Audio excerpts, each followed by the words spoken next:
What is up, everyone? Welcome back to another Stay Hot live stream. I'm Blaiden Kirk, joined as always by my two favorite co-hosts of all time, Matthew Sponhour and Theo Ash. You know, I, I can't even. I don't even know like what to say at this point. It's just been a wild, past 24 hours. Um, and for those of you that have been, if anyone's been personally affected by this, I send out my deepest condolences to you, and I'm keeping everyone in, you know, heart's reach. But man, it's just been absolutely wild. I haven't really been able to like talk about anything else. It's just been this, and hope all we can do at this point, I think, is hope that Demar and his family and the Bills and everyone can just be okay at this point. But Matt and Theo, how you guys doing? Uh, doing not, I mean, not Yeah, that I mean, good. yeah, There's not too much to say about it, right? It's dominated everyone's thoughts, and Hmm. everyone kind of understands how grave the situation is. I think I don't have much more to add to it. I never really did have much to say about it, and I don't think there's that much to say about it besides just hope the guy is good, and you got to hope he recovers. It's grim. It's really fucking grim. But yeah, not the first time it's happened. I'm glad that it's obviously not a good situation that he's in right now, but I'm glad he's not, he's still with us this right. morning. So I guess that's good. And like I said like I made my video about, and I think the best point that I saw about this from everybody who talked about it was just, think about getting CPR certified, and think about, just knowing where your AEDs are in your school and gym. And if it's a rare situation, but certainly one that I think isn't completely, like, it's rare, but it's happened before. It's athleticism, and it's strenuous, and if you have any kind of heart problems, it can really trigger some bad things. So yeah, Right. it's just something to be aware of, and you hate to be reminded of how dangerous it all is. Like that was brutal, but yeah, I don't have too much to say about it, right? That besides hope the guy's good. And And, yeah. and if you're able to, go get tested and get like an echo or an EKG done just to know the condition that your heart's in already, I would highly recommend it, especially if your family has any history of heart problems. I think that's really important. Yeah, that's true too. Kind of I know it's probably expensive, so not everyone can go Right. do it, but That's just yeah, something to if you can. Yeah, if something you have to any. keep in mind, right? Is like, yeah, keep an eye on your own health, and get checked up if you can. Yeah. So yeah, it sucks. It's really not good, but could be. I don't know. I don't know. Yeah. It's bad. It's bad. It stings. Matt, how are you doing today? I'm doing okay. Obviously, not a good sports night last night. Hoping for the best for him. Um, yeah, it just really sucks. I haven't been on Yeah. Twitter much today. Do we know what the outcome of that game is? Have they said anything No, about if it's the going to be a NFL loss or a has taken tie the or? whole they're taking a very we're not gonna worry about this until we know his status, Yeah, and that which is that's good. that's the right move because they were going to play the game last night. Um, they I don't know tried if to they tell were. they tried to tell the coaches that they had 5 minutes. That's not what the NFL vehemently denied that Oh, ever okay, happened. okay, They said, the spokesperson said that we have no idea where that came from, and I haven't seen any coaches or players say, well, actually, you did make that call. So I think that those okay. it kind of seems like that was a social media like kind of rumor.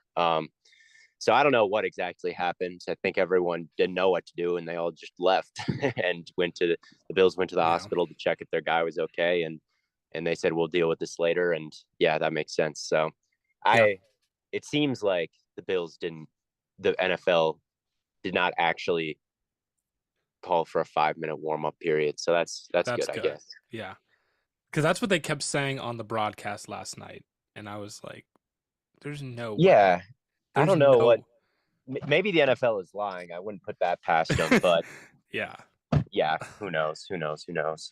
My thought on it was like that is the standard procedure, and when Joe Buck was announcing, he's like, one of the ways that he announced it is like, well, I guess this is what happens now, because when you have a major injury like that, I think that's the NFL's like kind of base policy.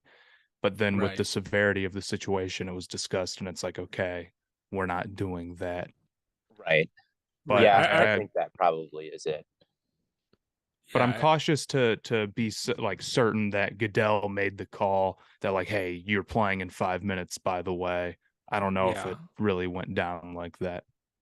No, I just saw like the camera focusing on it was like Zach Taylor and Sean McVay. They had both like been like exchanging a phone, and I think at that point that was when they were like, yeah, we're not playing this game. And I think it was Zach Taylor was the one that kind of initiated like, if you guys don't, or not Sean McVay, um, Sean McDermott, yeah, Sean, other Sean Mick, the other Sean Mick in the league. yeah, it was like, we're not gonna play if you're not gonna like, this is not important.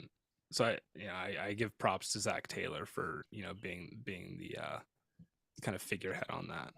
Yeah, I give props to all the fans too, and the teams. I think everybody on the field handled it pretty well. Yes. But yeah, hopefully we don't see that again ever. Right. Hopefully we Yeah. don't ever see that again, and hopefully they work something out that makes sense, and hopefully the Bills can, overcome it. I guess I don't know how you move forward as a team or as a as a unit when that happens to one of your brothers on the field, and I don't know what I would do. But I hope they're all good. I don't know. I hope everyone's all good, and yeah, that's the only take. Yeah. Yeah,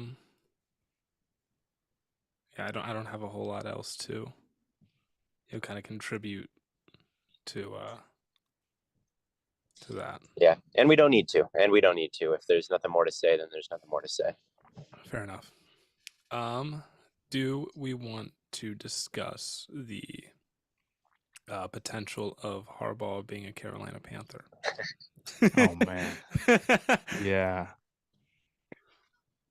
Well, it would be a major disaster for Michigan this late in the cycle for Harbaugh to be like, I'm gone, because beforehand you had a shot at Fickle. You had a shot at Matt Rule. I mean, you look at a lot of the other coaching hires that have happened this offseason, there's a fair amount of decent moves. Now I'm not really sure what they would do. And Harbaugh has been so important to them, and they had missed on so many coaching hires before he came along that it's going to be tough to recover from. The other thing they're facing is that Jim Harbaugh right now is getting paid right around $6 million a year. I think a little bit over that. Whereas some of the other top coaches, Dabo Sweeney, Ryan Day, even Mel Tucker for Michigan State, are getting $10-11 million a year. On top of that, the guys that are bidding on Harbaugh right now, or who are going to be offering him contracts, are teams like the Broncos and the Panthers, which are two of the richest teams. I mean, you saw Matt Rule get like $9.5 million. He had never been an NFL coach. Jim Harbaugh is going to be like the number one candidate, and with like by a mile, because he's already been successful in the NFL and he's been successful in college. And you're going to have like two of the richest teams who are willing to pay whatever they need to pay to get him. If Harbaugh is going to come back, it's going to have to be for, a twice the contract he got for Michigan. And even then, he may still get a better offer in the NFL, and he might have to turn down a real serious amount of money. So it's a tough situation for Michigan. The Broncos, yeah, the Broncos could easily offer him $15 million, dude. Michigan can't match that. I kind of think he's going to the NFL again. He's just too good. His winning percentage everywhere he's been is just too good to not be at the highest level, I think, when he's proven that he can win there and when the money is better there. I just, if it's not this year, it's gonna be next or the year after. It's coming. It's coming. Yeah. It's going to I mean, happen. it's been a decade. It's been like a decade at this point since he's gone, down to Michigan. I cannot remember what the reasoning was for him to leave NFL coaching. The 49ers kind of fell apart towards the end, but their roster, if you remember, after their Super Bowl or after they lost in the NFC Championship game, had like a disaster and fell apart, and they kind of just stopped. And it was widely viewed as not a good decision to fire him. Right. I will Trent say, Baalke though, is why everyone hates Trent Baalke now, was that yeah, whole power Okay. struggle, right? yeah. I will say, though, that as far as payment goes, between the top coaches in the NFL and the college football, there's not that much of a gap. There's almost no Okay. gap, really, because you have to keep in mind that the schools are not paying the players. They're giving the players So no money. true. So, Yeah. it's, I mean, the coaches get Doesn't crazy Saban money. get like payment from like the boosters too? He may. I have no idea. Because I think Saban they makes like. crazy I'm money, pretty I'm sure sure. they like pay for his house or something. Saban might have the Belichick deal where they pay him in like precious jewels from the like Congo under the table. Like you can't find any details about it online. I don't know what Belichick's contract is. Saban might have the same thing though. No, Saban. I know Saban gets crazy money, but would you choose the Panthers or the Broncos as a job? I think I'd choose the Panthers. I think I would choose. I would go with the Panthers, but I'm a Panthers fan, so I'd go. And we're Matthew Sponauer fans, so we're all biased here. We all love the Panthers. I don't know. I think they're in an incredibly weak division. Nobody has a franchise quarterback right now. You'd have a shot to go draft a guy if you'd like with a top 10 pick. Their cap situation, not amazing next year, but after that, you're not married to a team that you didn't get to choose. You'd get a lot of money. There's a lot of good pieces in place already. I mean, they've hit for what they've done. They have hit on their first round draft picks at a pretty good clip here recently. So I think I'd go to the Panthers. I honestly do. With Vegas, if they were to try to get a coach, which is unlikely, maybe. Broncos are they're good, but you'd have to be willing to roll with Wilson for an extended period of time and all that. And then for the Colts, I don't know. I don't know. The Colts is another interesting one, I guess. Their ownership group is not as rich as either of the Broncos or Panthers, so you'd be probably leaving money on the table, and they also don't have a quarterback. But the prospect of Harbaugh and Stroud on the Panthers next year is truly a tantalizing one to imagine. Yeah, it's pretty hilarious. I mean, from a coaching perspective, pretty much like what Urban and Trevor, isn't it? It kind of is. It's not a terrible example. Except they'd be way better and win like 10 Super Bowls. But obviously. I mean, I'd be down for it as much as Dabo Swinney, I would never make that. That is the one I can't forgive. But if Jim Harbaugh does go to the Panthers, officially good person. Not Dabo Weenie. It'd be a pretty slam dunk coaching hire. I mean, it'd be as good as you could possibly do, pretty much. Yeah, I was very happy as a Packer fan. I was very happy that he did not go to the Vikings, and that seemed really close. That seemed like really, really close to getting done last year, until he flaked or Michigan gave him something extra. I don't know what happened exactly. I cannot remember. I knew at the time. Now I can't remember. But yeah, I think. Go ahead. Oh, I was going to say the other thing is like, okay, when it comes to Harbaugh leaving Michigan, he's kind of said that he's going to do this for a while and he hasn't yet. And I wonder if like he has maybe done what he can do at Michigan. At this point, the recruiting is not getting where it needs to be. He's not having top 10 recruiting classes. And ultimately, like, even if they had beaten TCU, which they could have, they weren't going to beat Georgia. Their play style is Georgia's, but not as talented, Right. And they got killed by Georgia last time. And we're kind of getting to a point in college football where a lot of the recruiting is out of your hands. You need a ton of NIL money, which granted, Michigan has the You would assume Michigan could get the boosters to do so, but until they actually start doing that and pulling in the recruits, it's like they've kind of been stuck in this. We're getting like the 15th best recruiting class. He beat Michigan twice. Like he did it. He took a Michigan team that couldn't ever beat them and beat Ohio State a couple of times. So he's not just viewed as like somebody who could never beat Michigan or beat Ohio State, although his record is still very bad for the record, still terrible. And if Urban hadn't left, then he would have 0 wins and would have lost both those games by 100 points or whatever. But obviously, yeah, I just don't know how much farther you can go with Michigan right now unless something massively changes recruiting wise. Yeah, I agree. And he's someone who's never stuck around one place for a long time, right? He goes from kind of place to place, whether that be, he was at Stanford, he turned that place around, didn't need to leave there, right? It was going well, but he did anyway. 49ers totally turned that franchise around.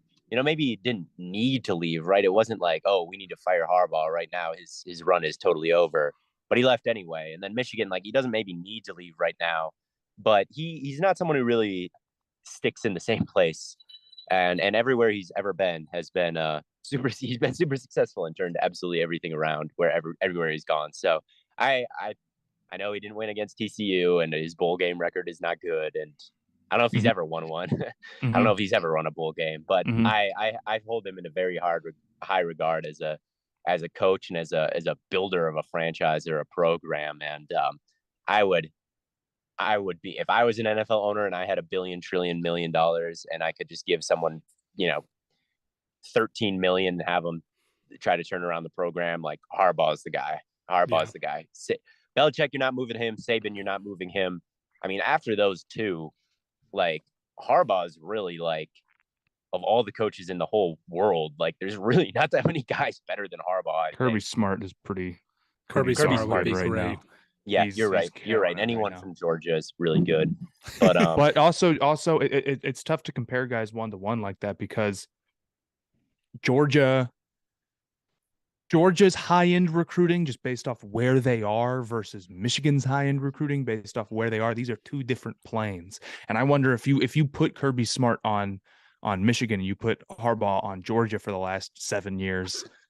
Not any dig at Smart, but I just don't know how high you can go recruiting out of, not the South or like California, right? Or without, ridiculous NIL money, which, Michigan could get again. But yeah, Harbaugh can be a little bit annoying. I 100% get that as someone who has rooting for a team that he beat in the playoffs all the time in the 2010s. And honestly, that same team is still beating us in the playoffs in 2020, but different regime. But he's really annoying, but he's really good. He's really, really good. So I think that an NFL team I kind of think that gets done this offseason. I'm a little bit surprised. I'm glad the Vikings didn't do it last year. And I kind of think it was close last year. He ran it back, got beat by a TCU team that a lot of people thought was pretty beatable. And probably was pretty beatable. Like it's possible to beat that team. It's not Georgia. But yeah, I think he's done. I think he's going to be like, yeah, it's time.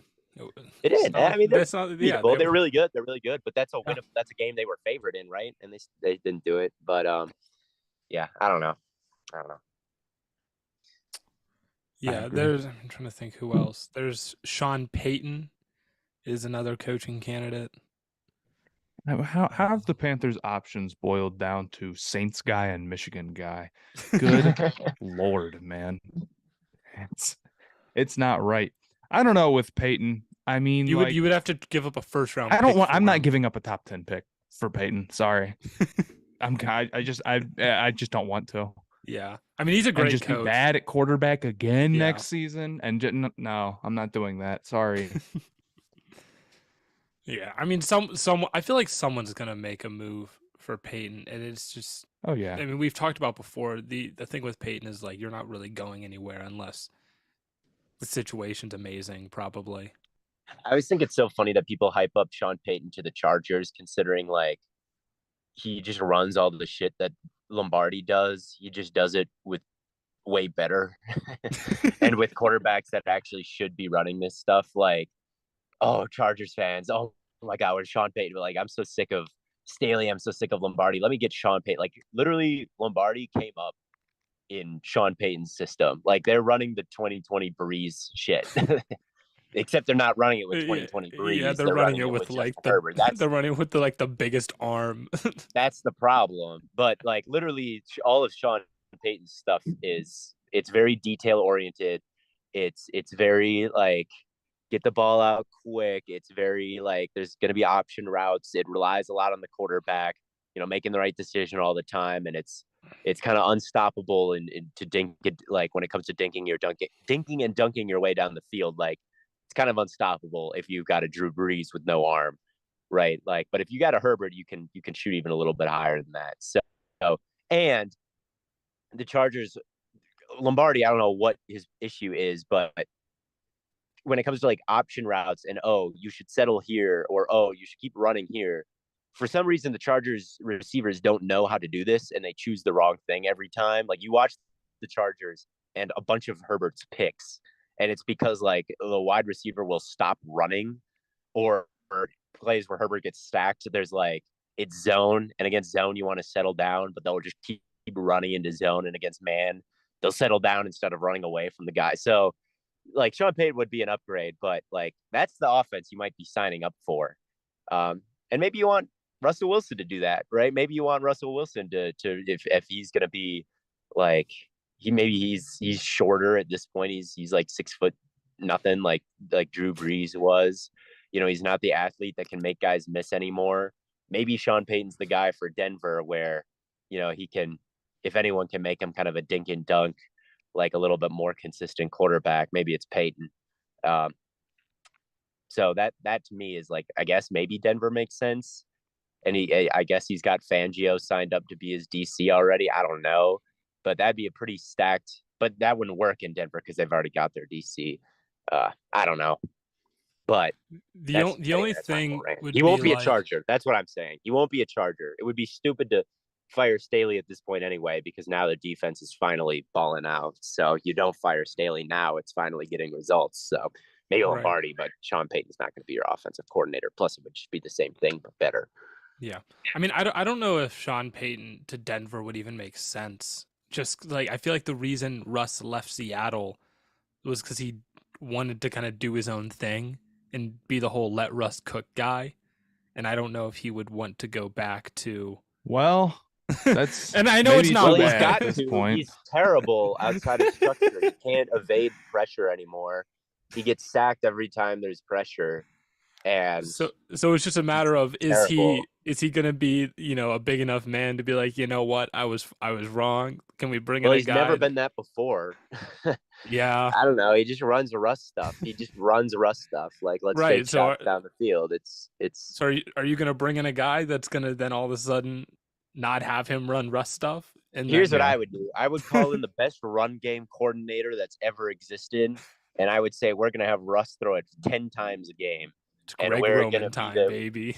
we're gonna treat him like he's Mariota in the Atlanta offense, where he can just run play action, and we're gonna get our own Chris Lindstrom and whatnot, and we're gonna get our own run heavy look, and we're just gonna design all these crazy runs with what's his name, Javonte Williams. Javonte Williams.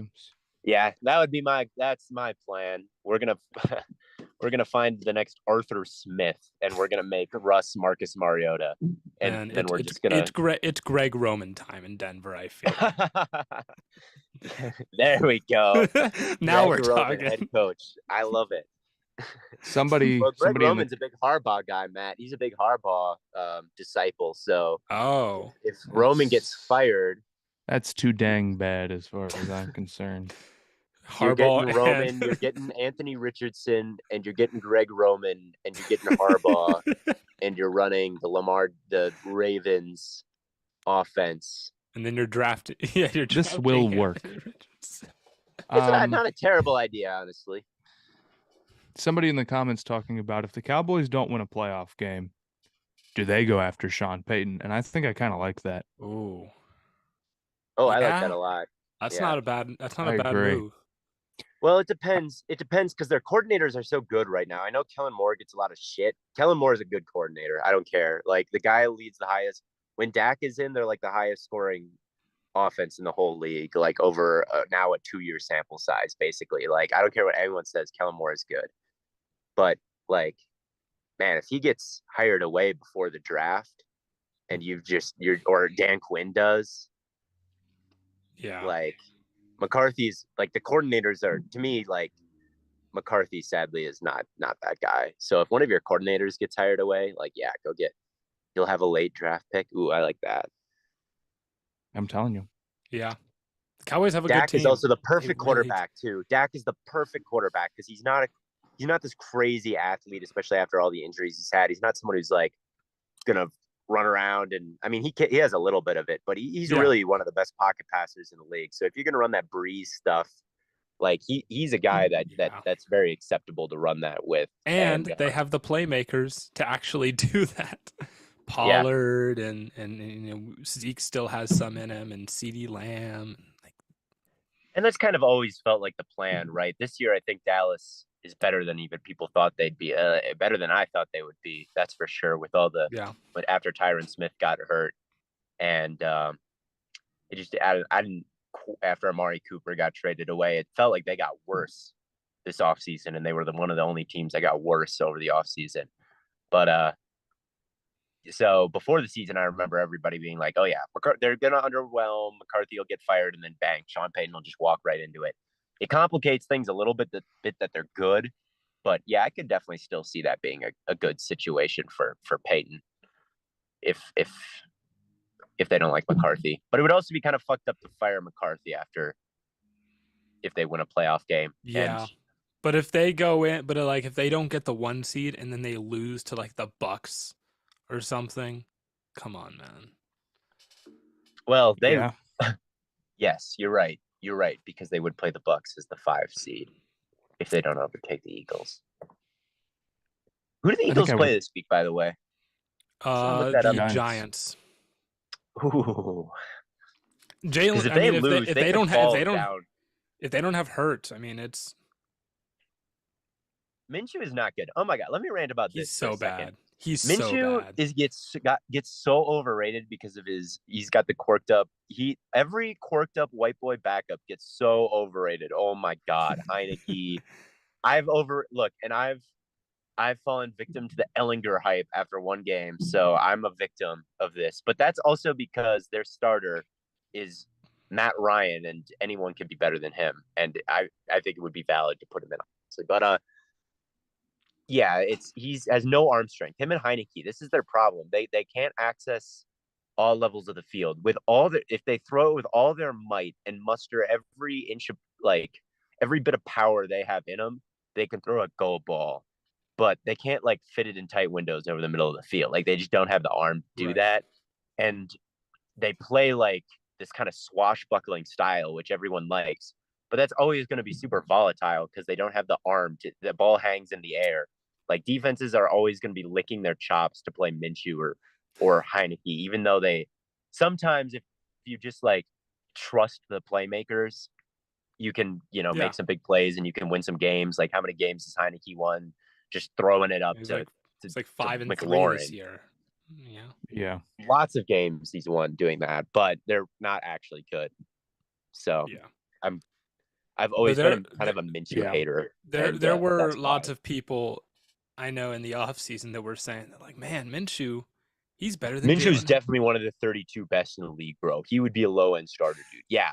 No, there were really, people really saying that he low-end should starter. start over Jalen Hurts. That was last year. Yeah, bro, that was still fucking dumb, though. that was Yeah. wild. I wasn't even a big Hurts fan last year, but he's better. He was always better than Minshew. So Yeah, bro, yeah, Minshew's no good. No good at all. no good. He's a good backup. Like he's a fine backup, right? Like that style you can come in and maybe win some games because he does play with some confidence and like the game doesn't always feel too fast for him that he can't do anything right. Like he really is out there like trying to do something at least, and sometimes he does, but he's no starter. He is no starter. He's not someone that you want like, oh, the Eagles will just win all the games they won before with Hurts. Like, no, not with Minshew. Yeah, I mean they lost to the Cowboys, and that was a close game. Then they lost to the Saints, and they only scored 10 points, which I don't think they've scored that few points all year. Oh, I guarantee you they I haven't. I don't even think they've come close to that. They score like 30 points a game. And now they play the Giants, and I mean they could very easily lose that game if they have Minshew out there. But You're right. we'll see. You're right. I don't know. I if I'm the Eagles, I think I'd be okay. I think I'd be okay losing it. I really do. No, I would not be okay. I would not be Really? okay losing But that okay, one. okay. Are That are first round you? bye is just too valuable, man. But but if it comes down to we have to start Minshew, right? I'm not gonna rush Hurts back to try and win this game when I would rather have him for the playoffs. yeah, I would play Hurts if he could go. I would play Hurts if he could go. If he's playing Hurt, I'd take that chance. I really would, because I want that first round bye. I think that's such an advantage, and it gives him a little time to knock the rust off, so you don't have Yeah, that's true. that's what we We talked talked about to with Chris Chris Long. Long, Yeah. right? It's the rust, and I think that's true. It's tough to just come back after sitting for a month or whatever it is, and then just come on back and be like, oh yes, I'm just balling out with like nothing even happened. So I think this is a game where if Hurts can go, like it's for a playoff win, basically. It's skipping the first round of the playoffs, right? And if he's banged up and sore, you got a week to keep going. I mean, it sounds like he's been practicing. It sounds like it's potential. I don't think this Yeah, is I thought he was going to play last week because he was practicing. He started practicing on Monday or Tuesday last week. I don't think this is a time to be cautious if you're them. Like, obviously, you want to be don't throw him out there if he's like, oh my God, like in practice, you could see him like wince every throw. But like, yeah, man, if it's 50-50, like, I'd start him. I think it's not a must win game, but this is a very important game. So that's kind of where I'm at. Yeah. No, it's completely fair. So I was thinking about the 12-team playoff earlier today. Oh God. What? Now here's Are a you guy. thinking about cutting down the NFL playoffs to 12? Is that what you're? It should be the NFL playoffs should still be 12. Only one bye. I'm not a fan, but that's pretty minor. I've been thinking about the byes in college football playoffs and how they're kind of wonky. They don't work quite as well as they do in the NFL, right? Because the NFL, it's like you play this amount of games, and then if you're the top team, you get a bye. Okay. So you want to win as many games as you can, right? Yeah. Right. In college football, you cannot get a bye unless you win your conference. You can't win your conference unless you play an extra really tough game. So you have to play a game for the right to not play a game. And it doesn't, like, for instance, minimum number of games you can play and win the national title without something bizarre like a postponed game or something like that would be 16, right? 12 games, then conference championship, then bye, then 3 more. But a team like Notre Dame, or for a Power 5 team, they have the potential to go play in that conference championship game, lose, and have to play 17. For a team like Notre Dame, they have no chance at a bye. They don't play in a conference. But they also never have to play a conference championship game. So they will always play 16 games if they're trying to win the national title. That's why they're okay with it. That's why Notre Dame signed off on this. They already have a bye every year. They don't play the conference championship game. And it works differently for other teams. Like, okay, for instance, if you're Georgia and you're undefeated going into the SEC championship game, it is an advantage to have the bye because you take that like game versus LSU. It's like this kind of counts as the first round of our playoffs. But if we lose it, we're not eliminated. If we win it, we do move one game closer to winning the national title. For a team like Kansas State, though, they were ranked 11. going into the Big 12 championship game against number 3 TCU. So a tougher game than they would have, well, about as tough a game as they would have played in the first round of the playoffs. And they have to win it to make it. It's true that they get a bye if they win it. In this scenario, they did or would have. But doesn't that just function as the first round of the playoffs for them anyway? Sure. It's or let me ask you this. Think about USC joining the Big Ten, right? So Ohio State and Michigan will play at the end of the season. And let's say it's USC versus the winner of that game. Well, the winner of that game may have to go play. Let's say it's Michigan. Michigan would have to go play USC. If they lose to USC, then they have had to play an extra game. If they win, they have to play the same number of games as the loser of the Ohio State-Michigan game against possibly a tougher opponent than they would have had in the first round. What this is telling me is what we already know, and that is that college football is gearing up for just 2 mega conferences, right? Like AFC, NFC, and it's just going to function the same as the NFL. I believe so. I think there's a real chance that happens. With 128 teams? Well, there's not 128 teams in the Power 5. I guess. Some teams, those conferences will be so big they won't be able to even come close to playing all the teams. You'd play like half. How many teams are there in the Power 5? 60-ish. Like, about half and half, I would think. So what we're gearing up towards is the 32 team playoff, is what I'm hearing. Oh, dude, I had somebody tell me the other day, well, it's like, there's more than 4 teams that have an argument for being top 4. So, yeah, I mean, once we go to 12, there's more than 12 teams that have an argument for being top 12. And then it'll be, whoa, there's more than 64 teams that have an argument for being top 64. Let's be reasonable, expand. It will fix it this time. Can't wait for January madness. This is why I'm saying that the season just needs to start as a bracket. And if maybe either we could have some sort of structure where it's like, I don't know, you could play the whole season, regular season, kind of like it's a playoffs, and then you maybe only have one game at the end. That's like the national title game, depending on how good teams did in the regular season. That'd be kind of like a playoffs all year. But I don't. You would think so. I get what you're saying, though, that the conference championship, they add in almost the extra playoff game before the playoffs with all the conference championship games. And that just kind of feels like we should get rid of them, right? Then it almost feels like we should. But then how would you determine? I guess just the way you do anything, which is just standings at the end. And there's your conference champion.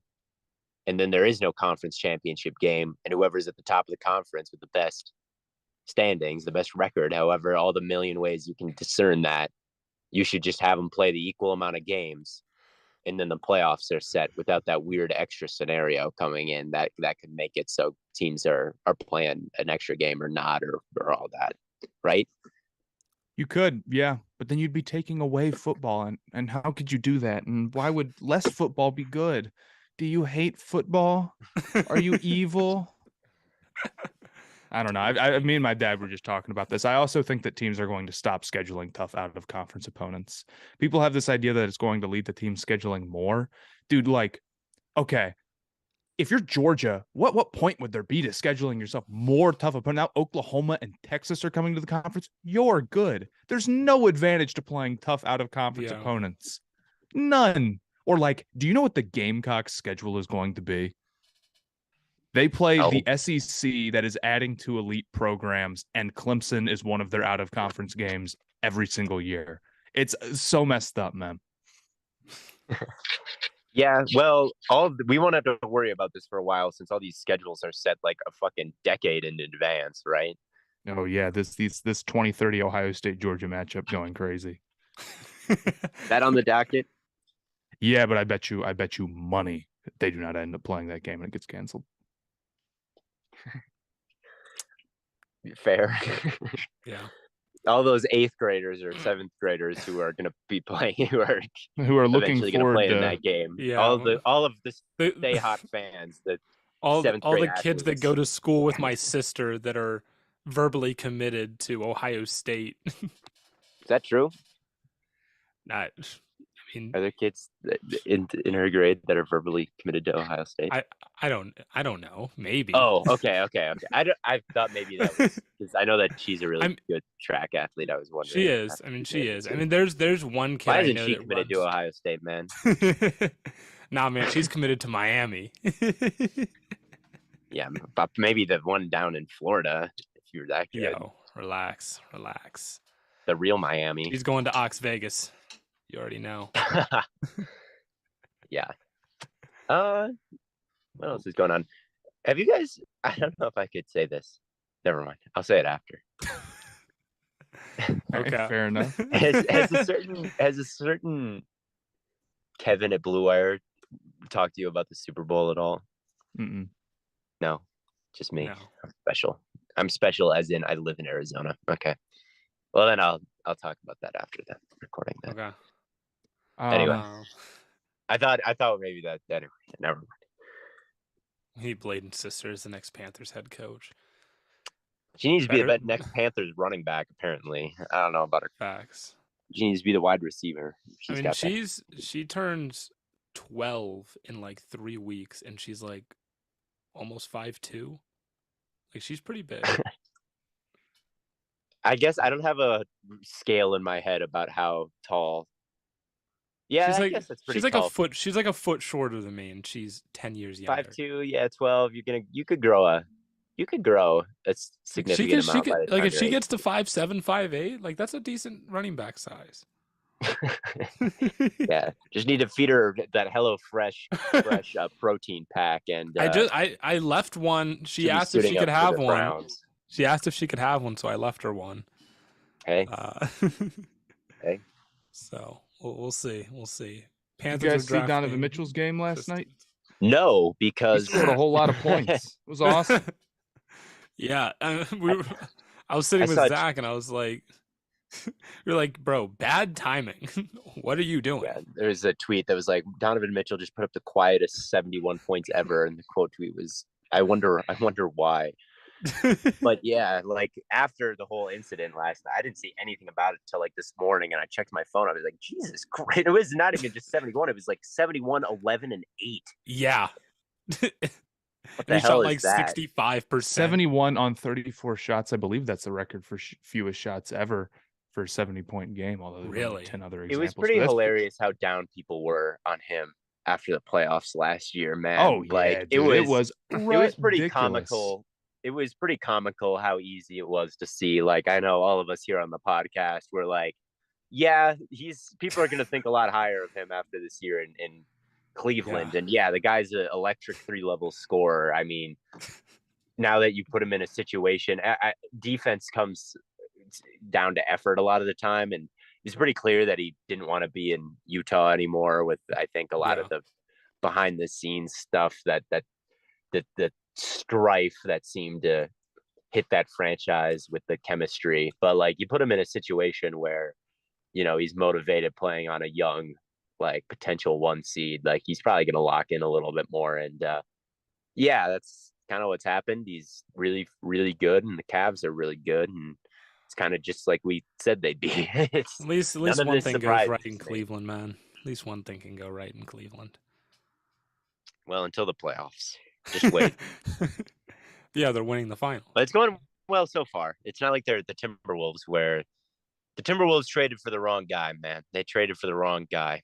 I know all the advanced analytics probably would have said, because they all love Gobert, probably would have said Gobert is your guy to trade for. Gobert is the best player on the Jazz. Not true. Mitchell always better, I fear. And yeah, that's my.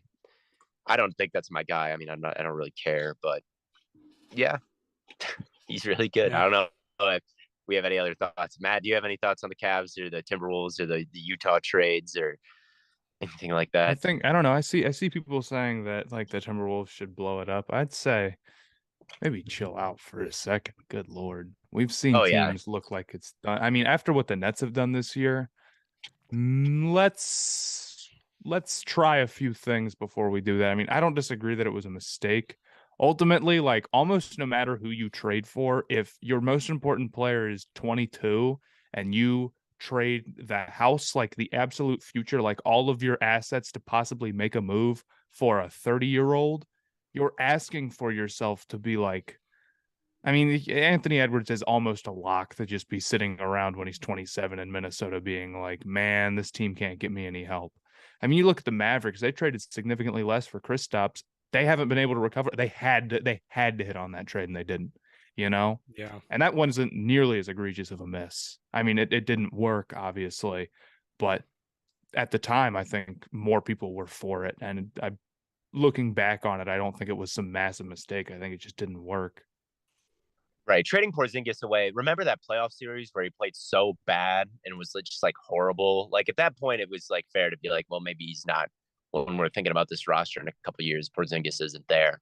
So trading away Porzingis made sense, but you'd probably like to get a bit more for him than. But it's just so hard to recover. I mean, they're kind of spending their money. I don't know if I agree with their strategy recently of like every offseason they're like, well, we must do a little something, and then they never make like a big move. And I kind of stand by, I don't know, like they're gonna give Wood like a $20 million a year extension, and they're gonna be paying Dinwiddie $20 million. And it's like, you need a serious number two. Maybe you can get away with not having one, but at the minimum, you need someone who can really defend the interior, and they don't have either of those things. So the Bucks is kind of the blueprint for them, right? They've got Giannis and Middleton, and then the final piece was the Drew Holiday trade, and that was enough. And see, but they don't even have Middleton, and they don't even have Brunson, but they let Brunson go. They should not have let Brunson walk. That was a massive mistake. That was the other guy that you drafted. Right. And I don't know if Middleton. And ultimately, they're also suffering from the problem of like, your best players are not good defenders. Dang it. It's very hard to have a good defense doing that. And that's the Nuggets problem right now. That's why they haven't won a title yet, as far as I'm concerned. And I think they've got a shot this year. But if they lose because their defense can't get it done in a 7-game series, I would not be completely stunned at all. So it's tough. Yeah, it's really, the Brunson thing, that's going to be tough to overcome, to just find another Brunson, right? Like, I guess you could sign one or trade for one, but it would be really nice to already have that guy in the building and then, right. But yeah, the easiest way to add value is to hit on draft picks. That's the easiest way to do it. And trying to add value through a trade or through a signing is really tough because you got to position yourself to get that money. And right now they're not in that position at all. And to do it in a trade, I mean, you could sell future assets to be better now, but ultimately, like even moves like that, it's hard to really add overall value. And their roster construction is just all over the place, and they need to do so much. And it's like, even if you had kept Brunson and then you had later decided like defensively we can't get away with this, you'd be okay. But what I'm hearing is that Luka is the Sun in 2027. The Suns suck, dude. Oh my God, they're so bad without Booker, and I don't know what they're gonna do. What is Jay? It's so hilarious that Jay Crowder is just on their roster. It is just he's just missing. He's gone. He's like, and I don't even know what for. Like, well, maybe you'd have to come off the bench for Cam Johnson. Like, there was a reason, but like for the life of me, I just can't remember why it's this serious that he like can't even suit up at all, and they haven't found a trade for him. And now like everyone's hurt, and so now all the focus is on Ayton to be the guy, and he's not showing that he can be the guy. So his value is just going like down and down. We should have just let him go to the Pacers. Poor guy. He could have been balling out with Halliburton and being whatever over in Indiana, but now he's just trapped in Phoenix, just deteriorating his trade value. And I hate that. I hate the situation they're in.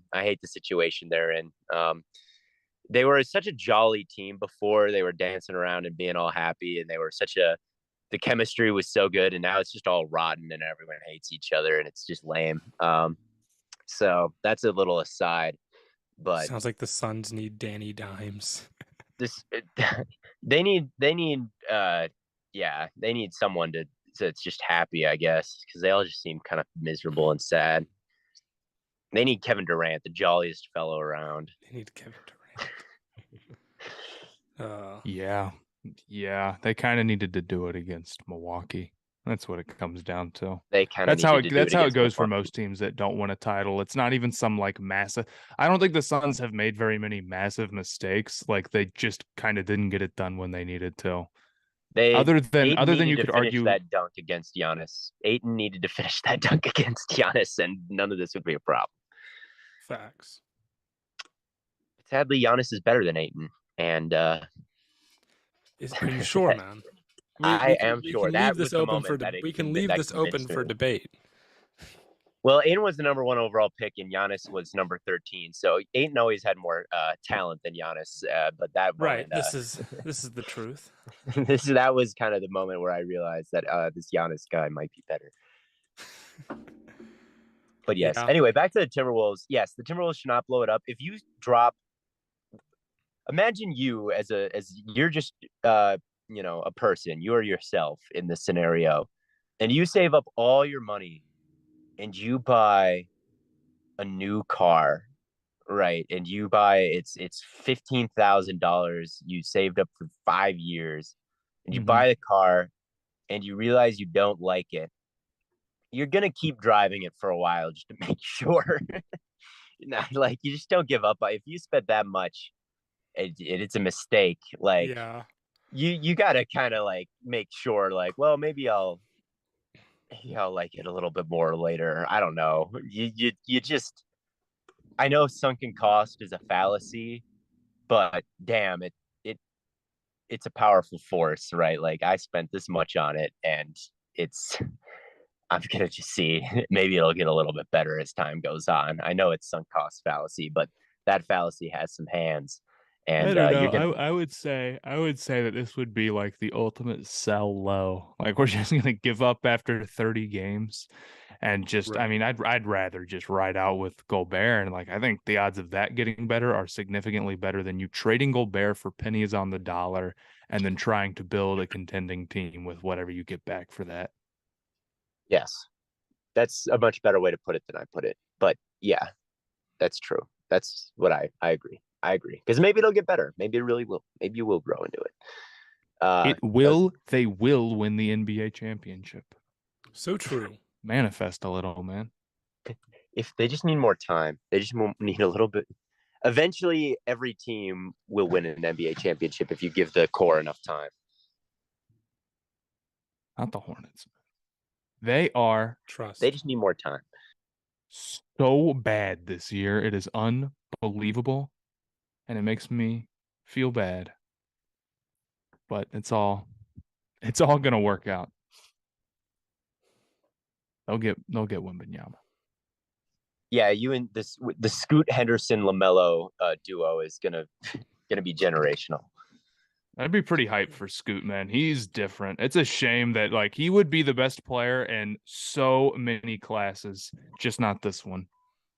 Yeah, I saw a tweet the other day that was like, I like Scoot Henderson, but he's definitely more in the Chet Holmgren, Paulo Banchero range than the Wembanyama range. It's like, okay. Oh no. Oh no.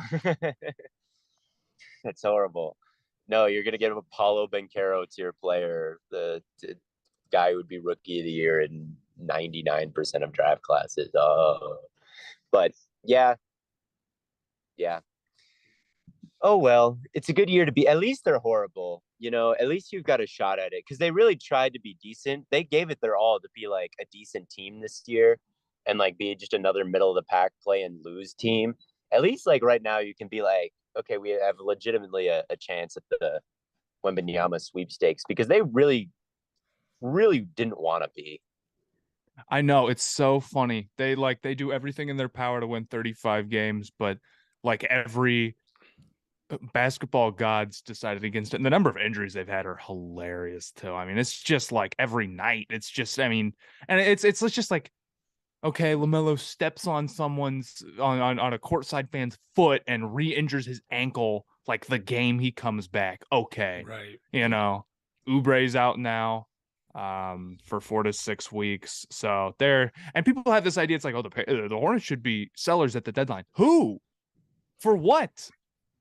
Who do like Terry Rozier has been playing bad and has a 4-year contract. Gordon Hayward has been tradable up until now. Now people are right about Gordon Hayward. He can't play. He can't stay on the court, and he's not even good when he's on the court. Oubre has half a year left on his contract, and I think he's tradable, but now he's hurt right up into the deadline. So who's doing that? Almost nobody. Our most tradable asset's like Mason Plumlee. Wait, no, it's not Plumlee that you like so much. It's Zeller, right? Do I have my spawn Cody hour Zeller. lore? Yes. Do I have my White Hornets spawn hour lower down? Yes, the lore is that Kelly Oubre for a very short period of, or not Kelly Oubre, Cody Zeller was the highest rated team on the player in 2K. It was hilarious. Okay. I just wanted to make sure I had that right. And I there was one really good. I think Zeller was really good on 2K. I just got the new 2K, by the way. I just started playing it like a couple days ago. I'm very impressed. I don't have the next gen consoles, so I can't play. Maybe I need to get one. I haven't played it because I didn't buy the last one. I bought it's been 2 years. And I got the next gen console and I was kind of a year behind. And I was kind of rattled by the graphics and just how much everyone looks like him, especially Oubre. All right. Oubre on the old games was kind of fat. They didn't do him justice because that's a beautiful guy right there. And he wasn't not nearly beautiful enough on the old games. But on the next gen console, he's beautiful, and all the players are pretty scary accurate in my opinion. And just it's worth it. I think the movement and the graphics, and it's all pretty good. I'm a fan of what it's been so far. I just started a franchise. I did an all-time draft, and I cooked. I played my best game of 2K that I've played in a long time, I think. With my Chris Paul and KG Spurs. The pick and roll there was incredibly deadly. I was having just a ball. I was having a grand old time throwing up lobs and doing the pick and roll with Chris Paul and KG. So I'm having a ball all the time. I would recommend it. And my team is cool. I don't like Madden Ultimate Team at all, but I like my team because you can run the gauntlet through all the NBA teams. Yeah, I agree. You can kind of do that in Madden, just not to the. It's not the same. It's not the same. Theo, you're kind of cutting in and out. I don't know if you're going through. Yeah, no, I'm driving. I'm driving. Yeah, it's okay. It's okay. We know you're being a good boyfriend right now. But yeah, no, it's picking up. Yeah, picking up Cammy. That's right. Well, that's I don't have much more to say besides 2K is good. 2K is good. I'm gonna probably go play some Lego Star Wars. I'm gonna go work to, get some work done. I don't know. I'm not gonna waste my time on video games like that. No, okay, I'm not playing it. I'm working on my Jair. I'm watching Jair Alexander film and making my all 22. That's what I'm doing. You're just on the dang Xbox, man. You're not fooling anybody. Theo's backpedaling now. Yeah, my all 22 is going to be on Jair, and you're going to look really closely, and you're going to see that it's Madden Jair. How's he getting all these angles, these dynamic replay angles of the game? Wait a minute. Hold on a second. There's a little circle around him. It's like a fiery X around beneath him. That's not the real. I don't remember that happening. The CBS broadcast angles have gotten really good. I don't remember him in that Viking game catching a pick and lateraling it to Rasul Douglas for the touchdown. I really don't. Yeah. It was a deleted scene, guys. Don't worry. It was a deleted scene. From the game. Don't you? The NFL is scripted. We've been over. Deleted scene. But yeah, I think that pretty much wraps things up here. Thank you all so much for tuning in. Yeah. And as always, we will see you guys next time.